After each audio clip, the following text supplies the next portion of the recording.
Kakinada rural నియోజకవర్గం కడప మండలం పెనుగుదురు గ్రామానికి చెందిన వైఎస్ఆర్సీపీ నాయకులు తుమ్మలపల్లి గోవిందరాజులు ఆయన అనుచరులు సుమారు 100 మందితో కడప మండలం జనసేన అధ్యక్షుడు బండారి మురళి ఆధ్వర్యంలో జనసేన పార్టీలో చేరారు. తుమ్మలపల్లి గోవిందరాజుల ఆధ్వర్యంలో యువకుల పెద్దలు భారీ బైక్ ర్యాలీ నిర్వహించారు. పెనుగుదురు జనసేన పార్టీ కార్యాలయంలో జరిగిన కార్యక్రమానికి ముఖ్య అతిథిగా పంతం నానాజీ పాల్గొని జనసేన పార్టీ కండువ కప్పి పార్టీలోనికి సాదరంగా ఆహ్వానించారు. ఈ సందర్భంగా నానాజీ మాట్లాడుతూ ఏ రాజకీయ పార్టీలో ఆయన చేరికలు ఉంటే వారిని కార్యకర్తలు అంటారని, కేవలం జనసేన పార్టీలో మాత్రమే జన సైనికులు అంటారని, జన సైనికులు అంటే పవన్ కళ్యాణ్ సిద్ధాంతాలను ఆశయాలను అమలు చేయడంలో ప్రజల సమస్యలపై అలుపెరగని పోరాటం చేసే సైనికుల పనిచేస్తారన్నారు. ఈ ఎన్నికల్లో కూటమి విజయం సాధిస్తుందని, ప్రజాప్రభుత్వం ఏర్పడ్డ ఈ వైసీపీ పాలనలో ప్రజలు పడ్డ కష్ట నష్టాల నుండి వారిని విముక్తి చేస్తారన్నారు. అనంతరం తుమ్మలపల్లి గోవిందరాజులు మాట్లాడుతూ గ్రామంలో వైసీపీ దాదాపు ఖాళీ అయిందని, పంతం నానాజీ విజయానికి కృషి చేసి గ్రామ అభివృద్ధికి అందరి సహాయ సహకారాలు ముందుకు వెళ్తామని తెలిపారు.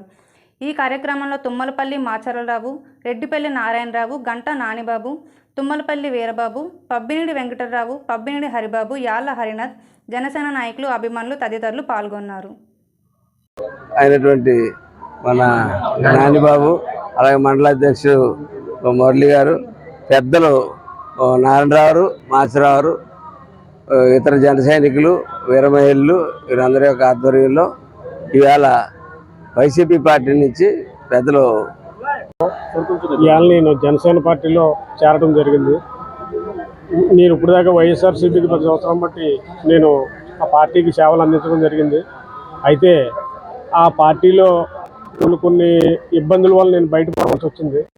ఈవేళ పవన్ కళ్యాణ్ గారి పార్టీని చూసి నేను కూడా ఇన్స్పైర్ అయ్యి ఇందులోకి నానాజీ గారి ఉద్దేశంతో మాచరా గారు, అలాగే నారాయణరావు గారు, అలాగే ఇంకా మురళి గారు, వీళ్ళందరి సమక్షంలో వీళ్ళందరూ కలుపుకుని వెళ్దామని ఉద్దేశంతో, ఈ నానిబాబు వీళ్ళందరి సమక్షంలో కలుపుకుని వెళ్దామని ఉద్దేశంతో నేను ఈ పంత నానాజీ గారికి కూడా ప్రయాణం చేయడానికి నిర్ణయించుకున్నాను.